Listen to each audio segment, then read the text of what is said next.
Hello and welcome to the Two-Man Power Trip of Wrestling, the latest podcast. I'm your host, JP John Paz. With me today, of course, returning guest here on the podcast, former WCW World Heavyweight Champion, former WWF head writer. He is Mr. Vince Russo. Vince, welcome back.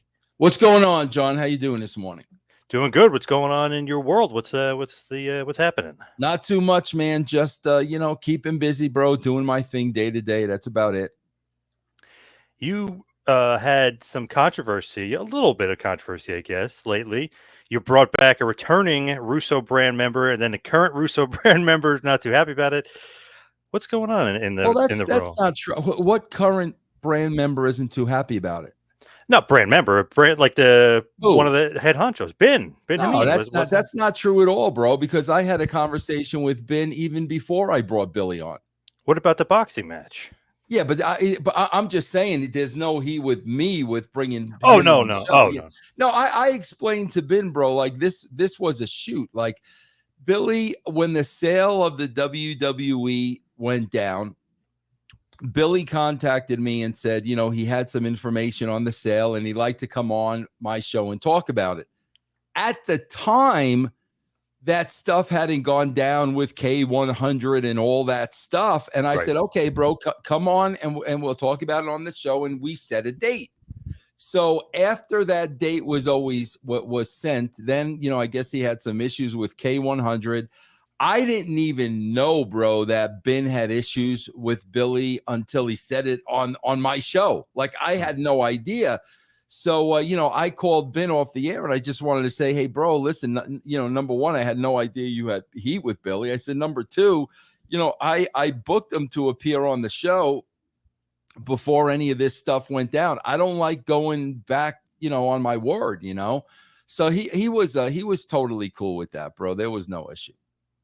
What a crazy business. But back to some topical stuff. I just wanted to ask you, what do you think about Wembley? AEW selling, 60, 70,000 tickets for Wembley Stadium. No, bro, that doesn't surprise me. I was never one that said they were not going to sell tickets. I mean, I would have thought a minimum of 50,000. Bro, it has been proven, big events like that, people come from all over the world. I mean, that has been proven. There's a track record for that, especially, bro, in Wembley when the big cities are so close to each other. So there was no question in my mind that they were going to sell tickets to that. Bro, my question, John, that I don't understand as a consumer, okay? Bro, I don't know how so many people are buying tickets for something that they don't even know what they're going to see. That's the part that blows me away, bro. I know me as a consumer, bro, I'm a big rock guy. Say somebody said, okay, Vince, there's going to be a concert at the Bald Arena here in Denver, and there's going to be there could be up to 15 bands there. And I would say, okay, who are the 15 bands? Oh, we don't know yet, bro. That's not going to be announced till the day of the show. Like, I'm not buying a ticket to that concert. And bro, these tickets aren't cheap. And bro, what they're doing, what the fans are actually doing that they don't understand is they are cheating themselves out of what could be the best show. Because, bro, let me put it to you this way. Say Tony Khan is negotiating with CM Punk to have him on the show. Say maybe CM Punk is holding Tony Khan up for X amount of dollars. Say maybe half of the locker room doesn't want CM Punk is there, okay? So now Tony Khan is on the fence. Now, bro, if Tony Khan had to sell 100,000 tickets, okay, odds are that he's probably going to have CM Punk on that card. Right. But the fact that they've already sold 65,000 tickets without CM Punk on the card, now Tony doesn't need him on the card. So when you're buying a ticket to an event that you don't even know what the lineup is, bro, you could be screwing yourself out of a good card. And like I said, man, just as a consumer, I don't understand that that psychology of buying a ticket for something and you don't know what you're paying to see. It is interesting that no matches obviously have been announced. It's just nothing. It's just that. But I'm always just curious, like, how come WWE wasn't running Wembley? You know what I mean? It just seems like the fervor was there. The people wanted to go to that stadium and see show. How come WWE hasn't run there in 30 years? Yeah, I mean that's a great question, bro. I mean, obviously it's a lot of money. I mean, there's no question about that. And bro, putting a show on at a stadium like that is such a big it's a lot to take on. Honestly, I don't know. For business reasons, I'm sure they have reasons for that. I have no idea. I know Clash at the Castle, that Cardiff, whatever the commission there, they paid WWE, so it was a paid show. So they paid them, millions of dollars to do the show there. But I'm just curious, like, why not Wembley? I mean, obviously SummerSlam '92 is the last time we really saw a big show there. Crazy. Yeah. I have no idea. What do you think about the possibility of Goldberg going to AEW? Nothing excites you? Nothing? No? Bro, these guys, bro, there's 850,000 viewers every single week. It doesn't matter who's on the show, who's not on the show. Like, why would you just keep throwing more money into it when it has now been proven you've got a built-in audience and that's it? And a very loyal audience. Don't get me wrong, bro. A very loyal audience, but that's the niche, bro. Like, that's the pocket. 850,000 people that are going to tune in to see those three letters. So why you would continue to spend more money beyond that, I don't understand. They're going to draw, bro, take Sting. They're going to draw 850,000 people with Sting or without Sting. You don't think it's going to be the same thing with Goldberg? Right. The thing I don't get is they're getting another show on Saturday called Collision. So it's going to be a Saturday night show. How does the number from Dynamite, the number from Rampage necessitate or make you think, hey, you need another show? What do you mean? What did you just say about Cardiff? The paid show. There you go. Bro, it doesn't surprise me at all if Tony Khan is buying airtime from TBS and TNT. Bro, they were saying that they were giving them like a crazy amount of money, like $52 million a year. That's what they're saying. And who knows? Dave Meltzer knows that, bro. And if Dave Meltzer knows anything, he only knows what Tony Khan is telling him, okay? We're talking about a billionaire here, bro. This guy can pay a TNT or a TBS above and beyond what they would make selling advertising to sponsors during that show. And who's to say he's not doing that? We don't know that, bro. We're talking about billionaire money here. Because, like you said, bro, there's been no growth in this show from day one. How do you make sense out of giving them more money for more content when, number one, Rampage has died on the vine? So, at least the Dynamite hasn't died. At least Dynamite has sustained.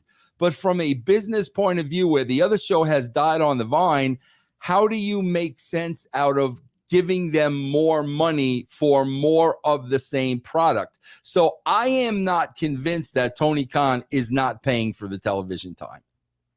To me, it's crazy. I know All Access, that show is doing better than the Power Slap was doing, but still, like, the number isn't that great. Dynamite is okay. The Rampage number is terrible. The last week, I think it was I wrote it down somewhere, 296. So crazy. I mean, how bad is that? I mean, that's worse than All Access. But then you get another show, and then they had the Battle of Belts. I mean, they got like 4 or 5 shows on the channel. That's what I'm saying, bro. We're talking about a billionaire. If TBS and TNT can get paid more money for that airtime than TBS or TNT can earn during sponsorships, they're going to take the money. To me, though, it's just nuts because you say you have the Saturday show. So Punk is on that show with another roster with Miro and Thunder Rosa, who didn't really get along with some of the people on the Dynamite roster. Are they doing the Raw SmackDown brand split? Like, is that what's going on? Well, it sounds like they're doing that according to who doesn't get along with who in the locker room. which you talk about the tail wagging the dog, bro. It's like, holy crap, bro. Get control of your locker room, man. You can't split shows and have this person here and that person there because they didn't get along. I mean, holy crap, bro. You can't conduct business that way. Have you ever heard of that before, though? Like, let's say, for instance, we'll talk about it a little bit, but HBK and Bret, I mean, obviously they're Absolutely fighting each not. other. They weren't split up and, whatever. Absolutely not, bro. Absolutely. Never was I in that type of situation, no matter who had heat with who. Never, bro. And I know Kevin Sullivan was telling me Scott Steiner and DDP got in a big fight, and he kind of like made them work together almost. Like he Yeah. almost like put them together. Like, listen, you guys got to work it out, blah blah. Even though Steiner, apparently beat him up backstage, but you got to work together. Absolutely, bro. Was that way with Steiner and Flair? I mean, that happened, so many times. Like you said, Bret and Shawn. Yeah, bro, you've got to capitalize on those situations, not put people in separate dressing rooms. So going to WWE just before we get to the Survivor Series here, just some current stuff. Do you like what's going on with Bad Bunny? I know you saw probably just Raw. Cody, Lesnar. Do you like anything you're seeing on Raw? Bro, I think it's ridiculous, man. This is like, I hate this. Bro, you can't put celebrities over your own talent. To me, bro, Damien Priest looks like a star. Yeah, he's really getting more and more comfortable in the role, bro. This is a big guy, a tall guy, a good-looking guy. He's dressing the part. You got a rapper coming in and beating him, and then after the rapper beats him, the rapper goes away, and Damien Priest is still on the ride. What the frig is that? I mean, bro, back in the day, especially with WCW, bro, you were bringing in athletes to work these matches. You were bringing in Karl Malone, and you were bringing Dennis Rodman. You were bringing in blue chip athletes. Kevin Green. Yeah, right, bro. That could probably give the wrestlers a good fight. And even then, the spotlight wasn't on the athletes. At the end of the day, the spotlight was on the talent. You bring a freaking rapper in half the size of Damien Priest to beat him? Oh my God, bro. Like, what are you doing? Like, I don't understand the logic, bro. This was a street fight. There were a million ways to screw Bad Bunny, okay? But you put the guy over, this very, very valuable tool you have for your future. I don't understand it, bro. Becky Lynch made a comment about that on some interview, and I agree with her, bro. You can't be putting outside talent over your own talent. What did she say about celebrities? She'd rather have the wrestlers go over it or something? Yes, exactly. Right. Do you care that all that it's in his hometown, that Savio came out, Carlito? Do you care that he kind of... Who cares? Do you care that Priest had the win and picked him up and was just like, I'm not going to let you... Like, he had him beat like 4 minutes. He had him killed. Who cares, bro? No? They had the tickets sold. The money was in the bank. Like I said, bro, they could have screwed him easily. I'm sorry, man, because now Bad Bunny is gone. And now Damien Priest is still there. I would have never in a million years done that. Did you see the show? Or probably not, right? Come on, bro. Stop. No. Okay. That's not no, because the crowd was Attitude Era. I know awesome. they were great. Yeah, absolutely. Awesome, but like I said, bro, that does not change my mind one iota. The tickets were already sold before the show began. They got the money, bro. But what about Priest being protected? I mean, 3 or 4 guys cheated for him in order for him to win. He's not protected, bro. He lost. He lost to a rapper at the end of the day. You know, it's like in baseball, bro. You're a big baseball guy, okay? Yeah. Bro, if a guy goes 4 for 4 and 4 of those hits were bloop singles, you don't see that in the box score. You see 4 for 4, bro. So you'll say, oh, the guy hit 4 line drives. Okay, you lose, bro. They're not going to say, oh, you almost had him beat 16 times. They're going to say Damien Priest lost to a rapper. Bottom line, bro. That's true, because I remember years ago playing softball, and I went 4 for 4, and they were like, bloop, little dinker, blooper. It's like, no, 4 for 4. Yeah, exactly. Right, exactly. with Bad Bunny, maybe he comes back at SummerSlam and loses to Bro, Priest. Is that what it is? they're gonna main event Bad Bunny and Logan Paul, and the fans are gonna go berserk out of their minds. That's what they're working to, bro. There is going to You be think? absolutely. There's gonna be a Bad Bunny and a Logan Paul on top in one of these big shows, bro. And then let's see what the talent has to say about that. Are you a fan of Logan Paul at all? Bro, I'm not a fan of Bad Bunny. I could take or leave these guys, to be honest with you. I just don't think these guys should be going over the talent. Logan Paul didn't go over the talent. He did the prior time, but yeah, I know what you mean. He lost to Roman and he lost to Seth. Yeah. Didn't he beat the Miz or the Mysterios? I think him and the Miz beat the Mysterios, and he turned on the Miz, and then he beat the Miz. I think, if I remember correctly. Yeah, I don't remember, but in this case, bro, Damien Priest is the future, man. I mean, I look at this guy and I'm like, I ain't having no rapper beat this guy, bro. Maybe a rematch. Priest gets his win back. Maybe, maybe Logan Paul and Bad Bunny and the Marks are gonna go out of their minds. Do you like Cody and Brock? What you've been seeing from those two? Yeah, bro. But again, the freaking bro, they're so lost with their booking because I'm going to say it again. Cody is cutting heel promos. Okay, Cody's saying in his promo, "I beat Brock Lesnar. Brock Lesnar is now in my rearview mirror." Okay, so that's a diss to Brock Lesnar. I'm done with you, bro. You're in my rearview mirror. First of all, when he said that, the first thing I'm saying is, oh, okay, bro. So you're in Roman Reigns' rearview mirror, right? Right.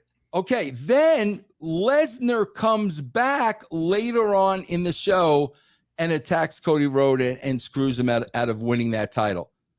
Bro, the heel is the one who says, I beat so-and-so. He's in my rear view mirror now. And then the baby face attacks the heel and says, rear view mirror, not the other way around. They gave Brock Lesnar reason to attack Cody Rhodes. I don't know what they're doing there, bro. I don't know if Cody's saying this stuff off the cuff. I don't know if people are writing this for him, but when you're saying, yeah, bro, I beat Brock Lesnar, he's in my rearview mirror, and Lesnar then attacks you, bro, Lesnar's the babyface. It's simple psychology, bro. And I'm like, have they just forgotten the very fundamental foundation of professional wrestling? I don't understand it, bro. Interesting. I didn't even really kind of think about that. I was just thought that Lesnar just keeps screwing him, beating him up when he's not looking. When a guy says, I beat you, you're in my rearview mirror, you've now dissed him. Right. So if I'm Brock Lesnar, he has provocation to attack. Right. I'm in the back listening to that. I'm saying to myself, okay, bro, I'll show you how in your rearview. Then that the role should have been reversed. Don't know. So do you like that Cody went over on Brock? Bro, I don't care. I swear, bro. Who goes over? I care so little, bro. I just kind of look at the show and I'm trying to understand it and I'm trying to make sense out of it. And it's very difficult for me. I mean, my God, bro, they bring in this girl, Zoe Starks.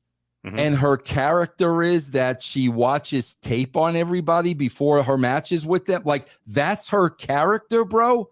You expect me to care about this girl who I have no idea who she is. Looks like nothing special because she studies tape of her opponent. Like, what? And then they sit there and scratch their heads as to why nobody ever gets over. It's an NXT product right there. Yeah, I don't know. Okay.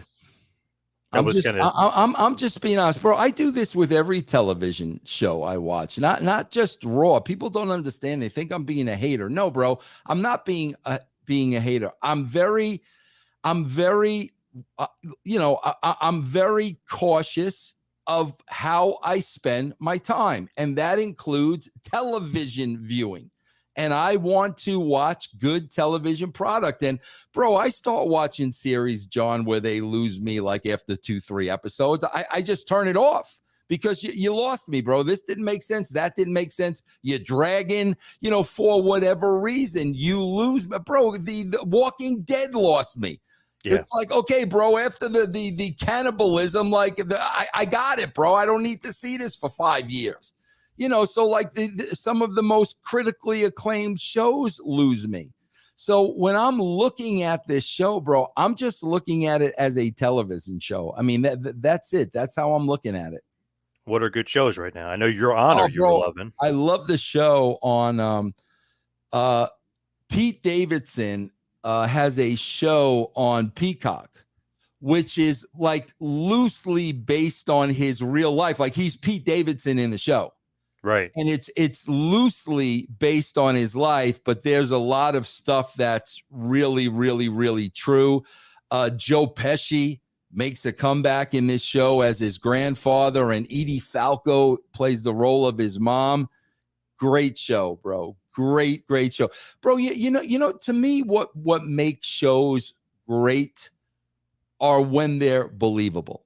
Like I'm watching this show and I believe 1000% that really is Pete Davidson, off TV. That is how he acts. That is who he surrounds himself around. That's his relationship with his grandfather. That's how he talks. I want reality. I mean, that's what sucks me in to believe a show is real.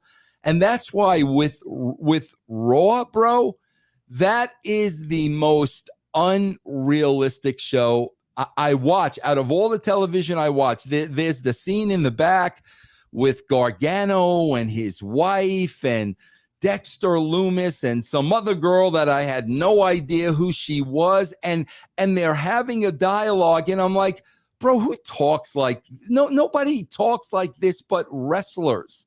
It is so staged and so fake and so phony, bro.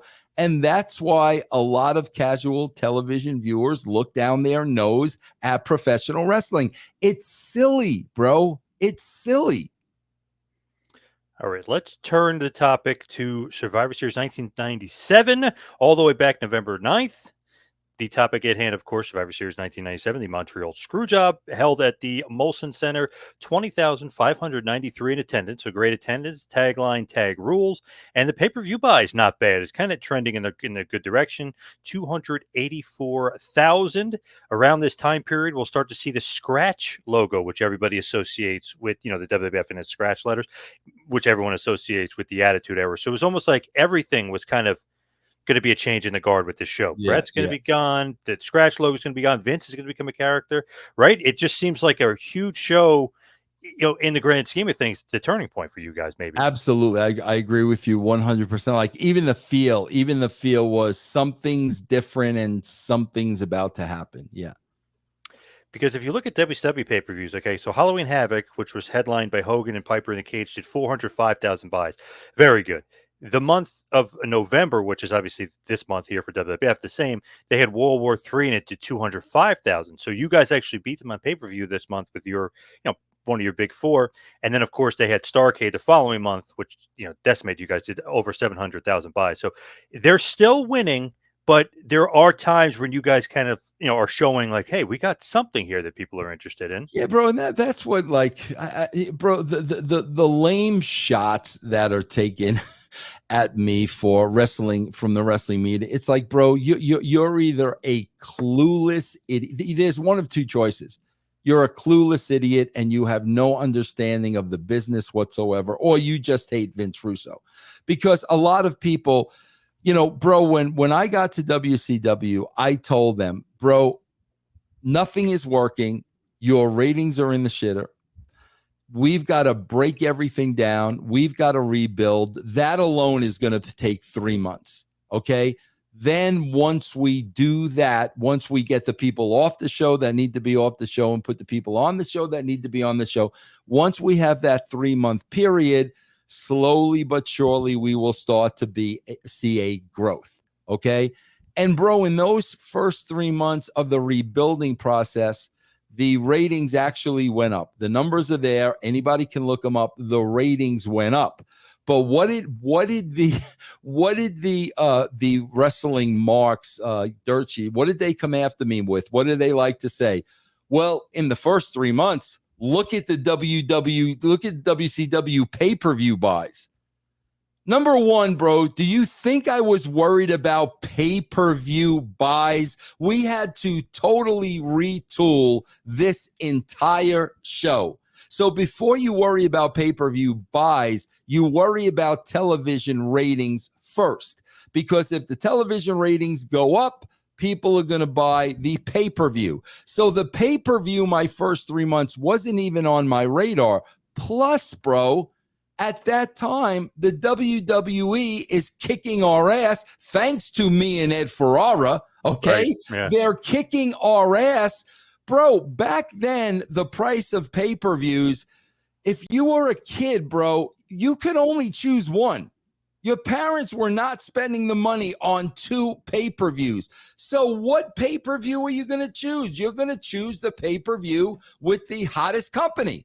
And that was the WWE. So do you really think I expected, the day Ed Ferrara and Vince Russo are hired, the pay-per-view ratings are going to go up? Does that make any sense to anybody? So, bro, there's just a lot to go with that, but you've got to build your television base, bro. You got to build your TV base, then everything else from there will grow. I know there's a couple guys from the dirt sheets or whatever from the wrestling media that would even say, like, hey, how would you grade Russo's writing in WWF? And they would grade it very high, and they were on it, graded very high. WCW was obviously lower, but they gave you credit for the WWF stuff, though. So, I mean, obviously you turned it around with the Attitude Era. You kind of can't really debate that if you look at the numbers. I know a lot of people say, oh, you could look at the numbers. Can't really debate if you look at the Attitude Era, like when you start writing versus when you leave. I mean, it's nothing but an upward climb. Since 2002, it's on a downward, except for this year. They're up again. Thanks, I guess thanks to Roman and the Bloodline, but they're up again for finally. But since 2002, it was like on a downward. So if you look at 97 and you go to 99, it's going up a mountaintop. Yeah, and bro, like I decided to leave the WWE and compete against them with I wasn't fired. I decided to go to WCW.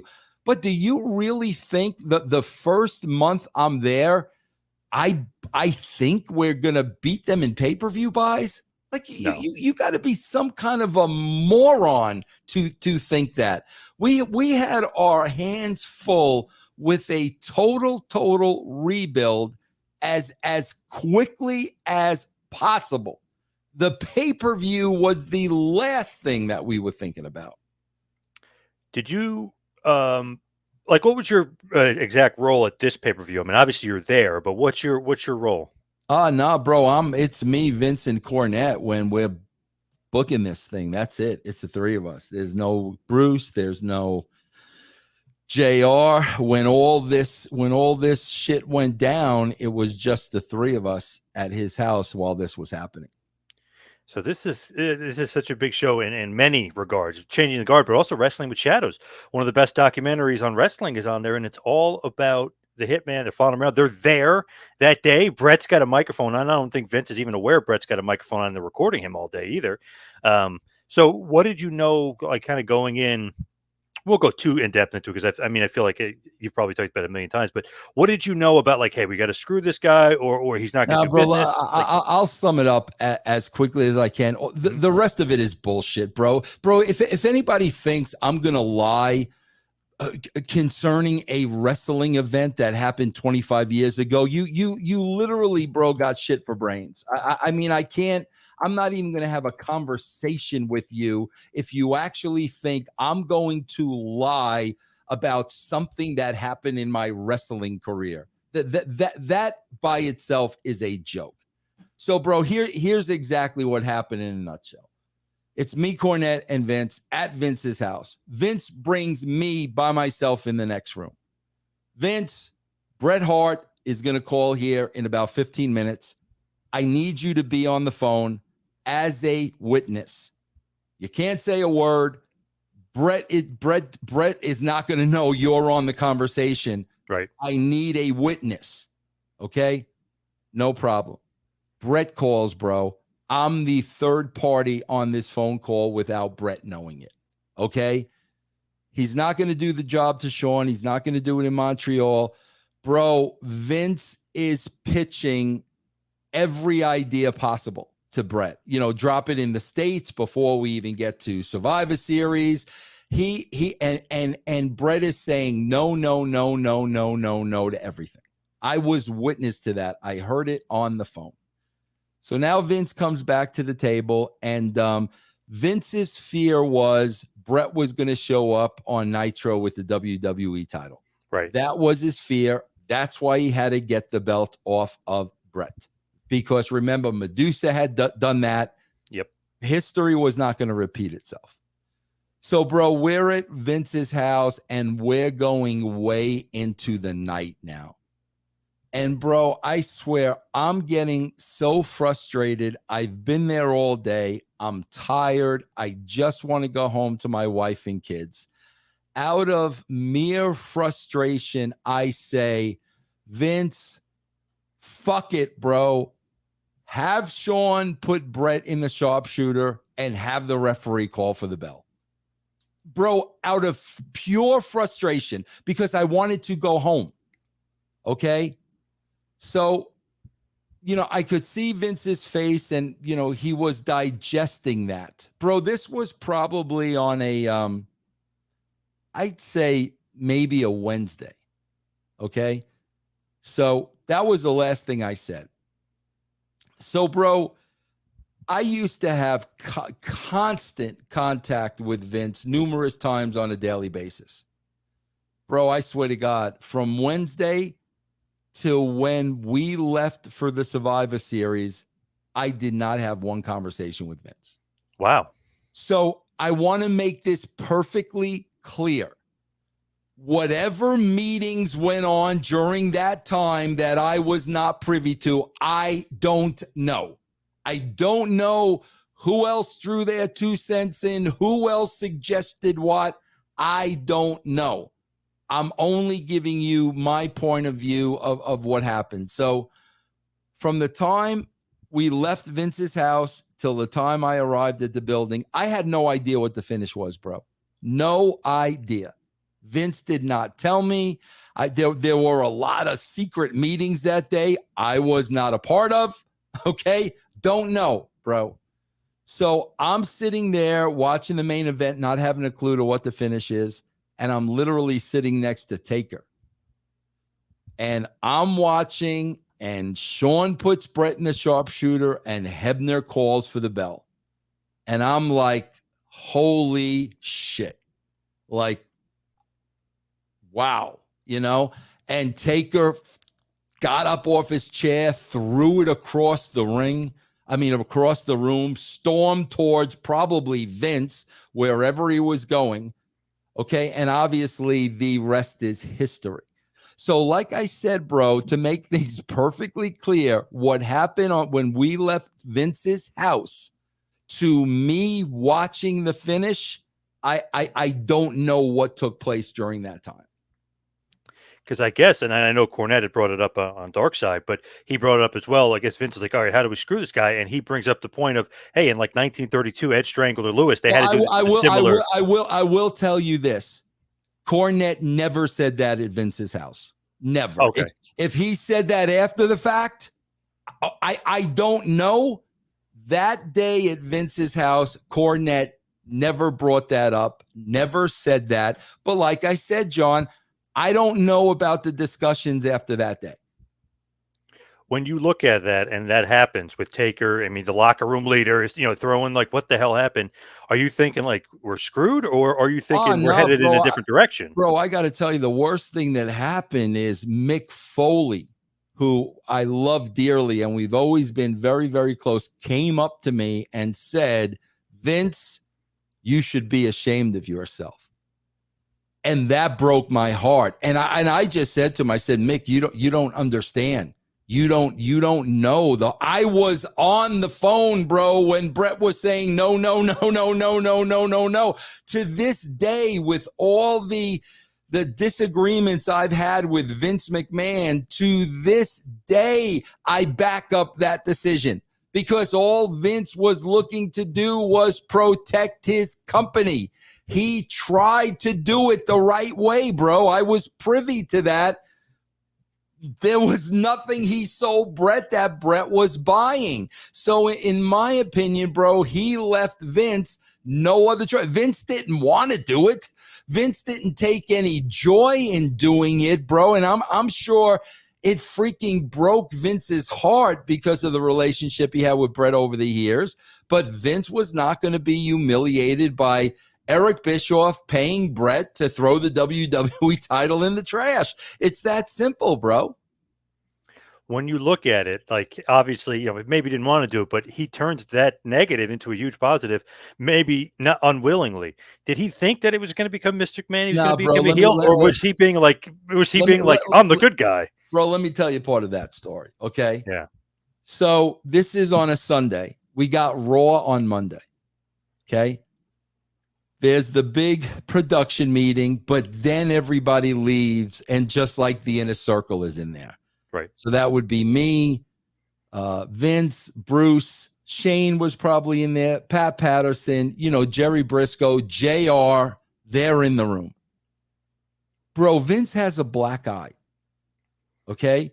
Yep. And they're all talking about sweeping this under the rug and not making any mention of anything. And wow. I'm sitting there listening to all this, bro. And I could not help myself anymore. I finally said, are you out of your mind? Bret Hart punched Vince McMahon in the face. This is going to be one of the hugest news stories in the history of professional wrestling. And you're going to sweep this under the rug? Are you freaking nuts? And bro, I'm looking at Vince, and I know Vince is hearing me loud and clear. And I'm like, guys, we've got to take advantage of this, man. This is going to go down in history. And then, of course, the next thing that took place was we went back to the studio.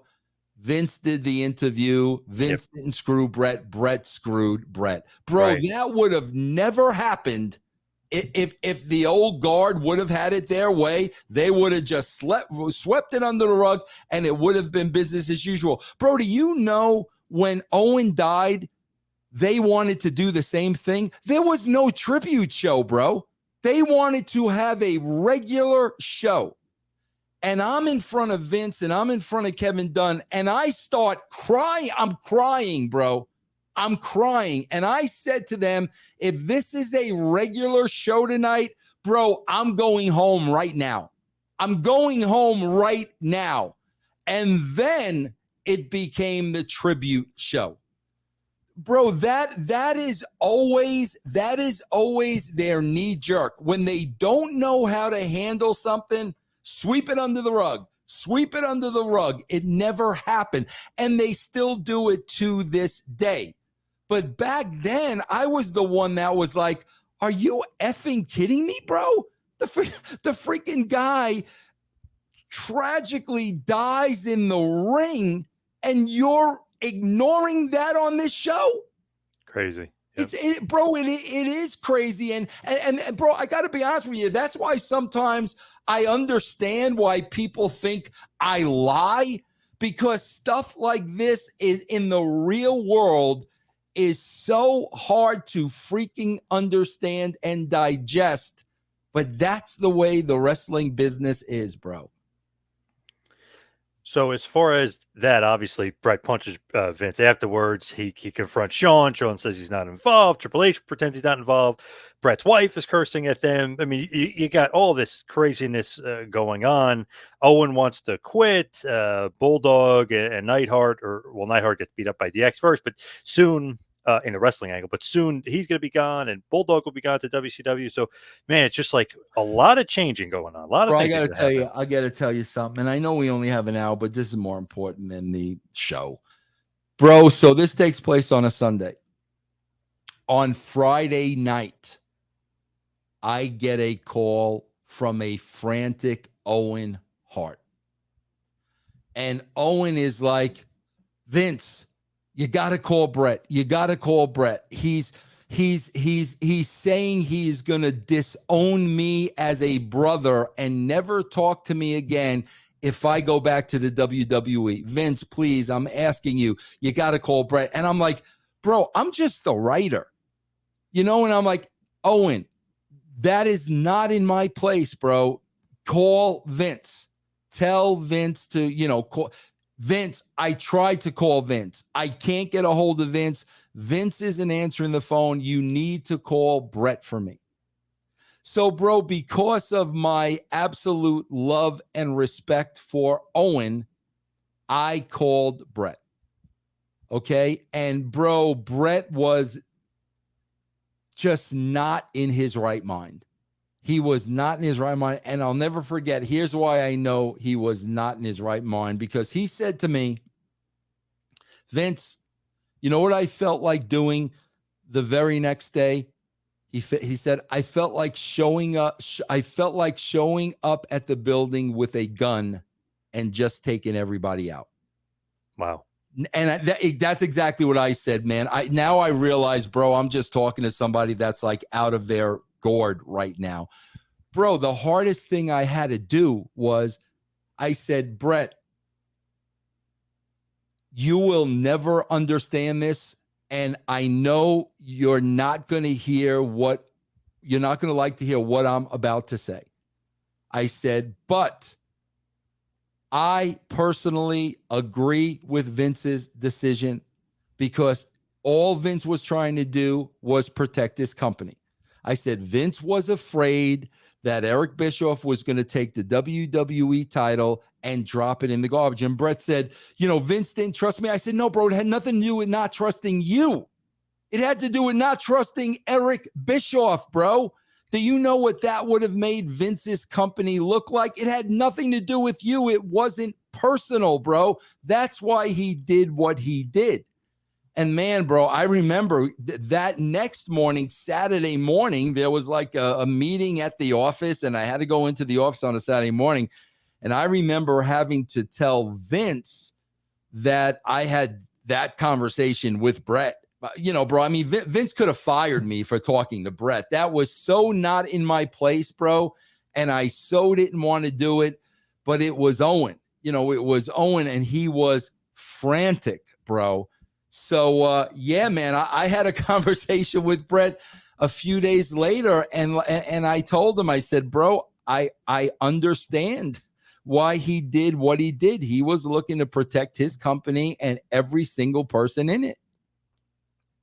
Man, just if you think about it, I mean, what a crazy time in the business. And you would think that would have been a negative, but he spun it with Mr. McMahon, and Bret screwed Bret into a positive, and that whole, interview with JR and everything else, just absolutely perfect the way he Right. kind of turned in. And he became the best heel maybe ever in the history of the business. Absolutely, bro. Absolutely. Yep.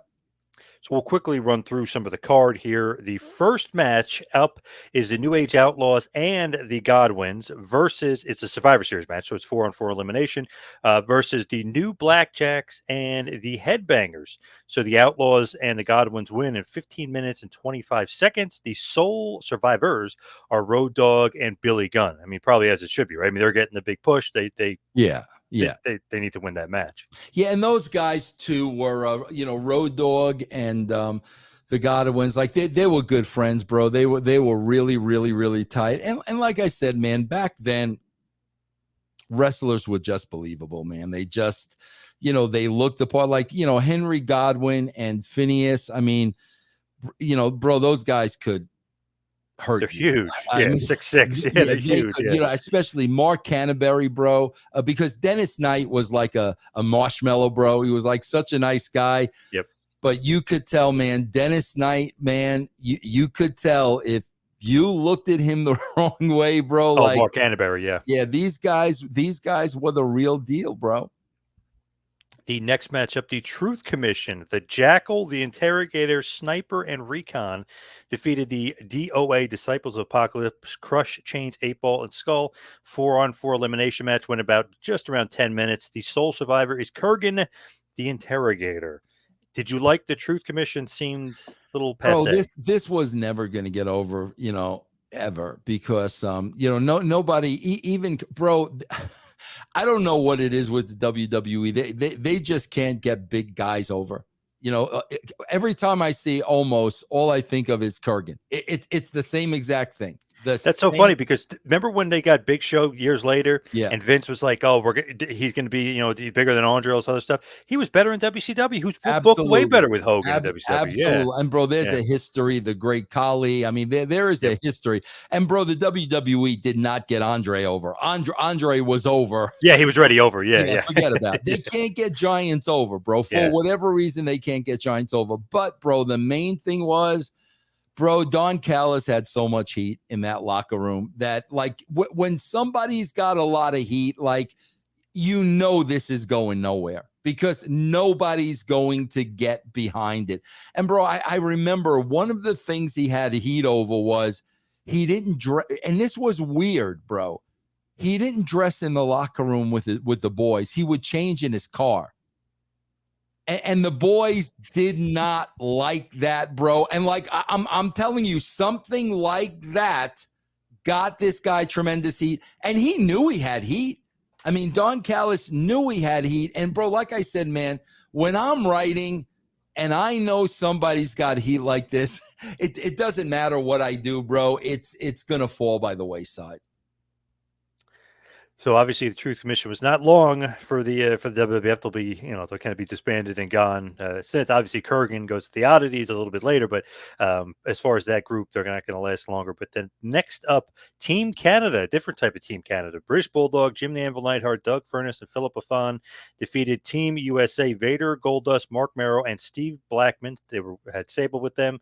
Match goes about 17 minutes in this 4-on-4 Survivor Series elimination match. The sole survivor, the British Bulldog, cheating and beating Vader to win the match for the team. But what do you think here? Just anything of note with any of these guys? Just seemed like Bulldog was the only guy, that was going to get a push. I just wonder, bro, if the Canadians went over because of the screw job at the end. Like, and they're in Canada, maybe. Yeah, bro. If that was a straight up match at the end and Bret was not screwed, I bet you they would have put the U.S. over, in Canada. But the fact that they knew they were screwing Bret, I bet you that had a little to do with the decision of putting them over in that match. Interesting. Yeah. That match wasn't bad. It was pretty good. Yeah. The next matchup, Kane with Paul Bearer defeats Mankind in about 9 minutes, 30 seconds. This is a pretty good match here. Yeah. Basically defeating him, of course, with the Tombstone Pile Driver. This is just basically, hey, he's not fighting Undertaker yet, but he wants to fight him. He's going to beat a credible opponent in Mankind, and we're just going to keep building him, right? Yeah, it's kind of, bro, it goes back to the Cody thing. Okay, Cody comes in. Cody beats everybody, okay? Then he loses to Roman Reigns. Yep. Then he beats Brock Lesnar. Yep. And then he gets eliminated from the tournament. Bro, when Kane came in, until he got to Taker, nobody was touching him. Nobody was touching. That's what I'm talking about, bro. So many basic things have changed that I just don't understand, bro.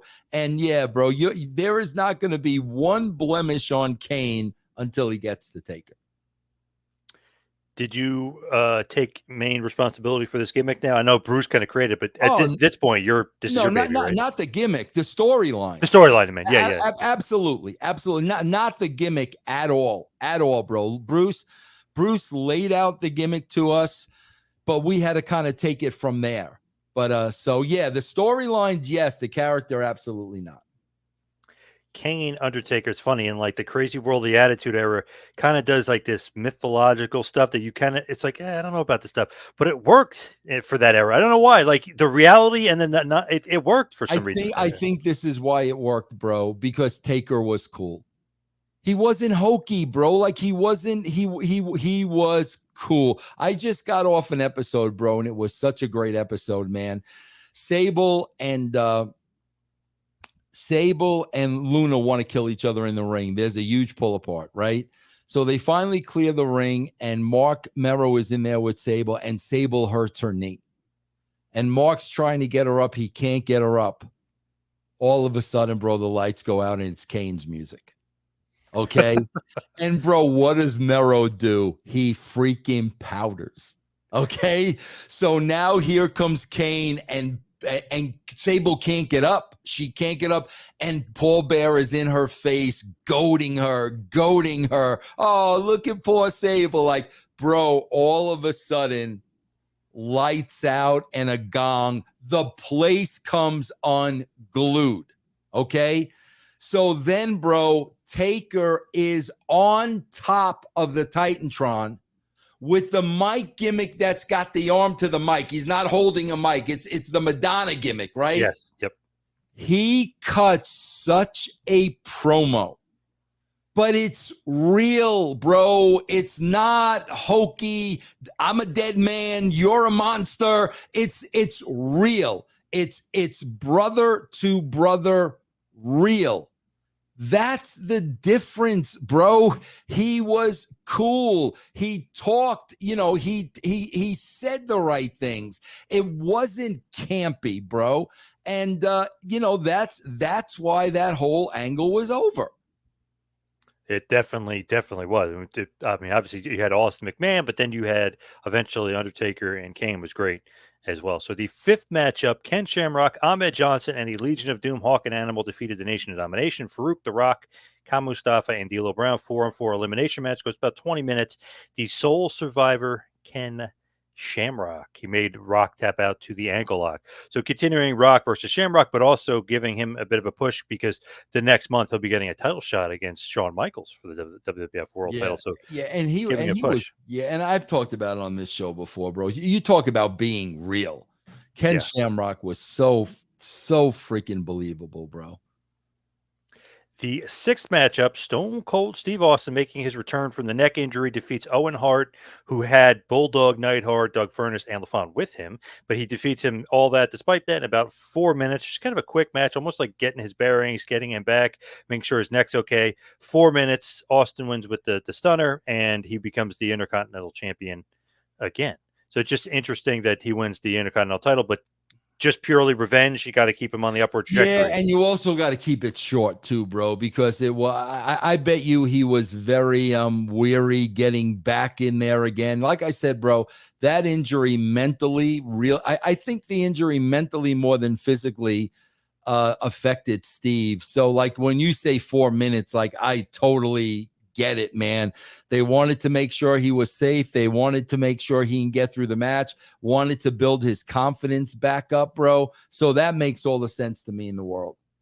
And eventually he won't even lose the IC title. He just kind of like gives it up, which is kind of Yeah. telling. Obviously, like, okay, this guy's too big for the IC title. This guy should be world champ. And, he'll win the Royal Rumble that year, as he did the year before, too. But, I mean, he'll just keep ascending higher and higher up the card.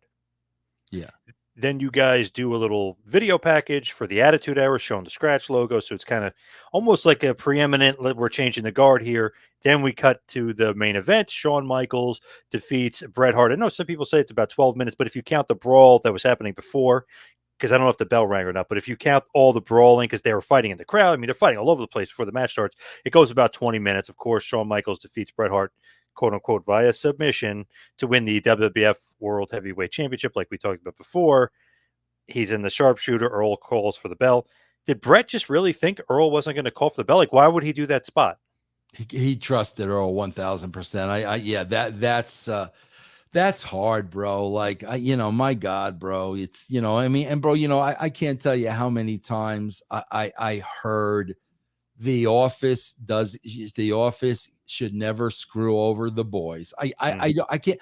But again, bro, I was on the phone conversation When I'm telling you, Vince pitched Bret 10 things. I'm telling you, bro, that I love Bret. To this day, bro, I put Bret over to the moon. He gave him no choice, bro. He absolutely gave him no choice. So, and that sucks for Bret, bro, because he trusted Shawn, he trusted Vince, he trusted Hebner. But, bro, you got to understand, he put himself in that spot. Like nobody else. He put himself in that spot. He put Vince in a position where Vince felt he had no other choice, man. Vince did not want to do that. So many people have a varying opinion, work or shoot. Bro, I don't know how people say work, right? Bro, I mean, it's definitely a shoot, right? What idiots, bro. What absolute morons, bro. Bro, the people who say it was a work, they want to believe it was a work. So if you guys want to believe it was a work, believe it was a work. I say this to this day, bro. I wish it never happened. I hated that happened. I really did, bro. I hated being in the middle of it. I hated being a part of it.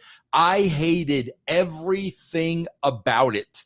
I wish it was a work. I 1000% wish it was a work. And if it was a work, bro, why wouldn't I say it 30 years later? I wish it was a work. I don't know where that kind of comes from. I guess because like he wouldn't have put himself in the sharpshooter, but he just trusted everybody else and thought, absolutely, especially Earl, bro. Because obviously it's in the documentary too. I mean, he talks to Earl, and Earl says, "I would never do that. I swear on my family, and this and that." And then obviously Earl talks to Vince, and Vince's like, "Yeah, you're doing it, pal." You know. That's right. That's it, man. Yep. And then of course Vince being at ringside, and so many people have copied this. They even copied this. You guys for Survivor Series '98, you guys kind of did the same thing. Anytime Vince is at ringside, you know something is right nefarious is going to go down. Yeah. Vince, of course, gets spit on infamously by Bret. Bret does the WCW. Bret breaks all the equipment.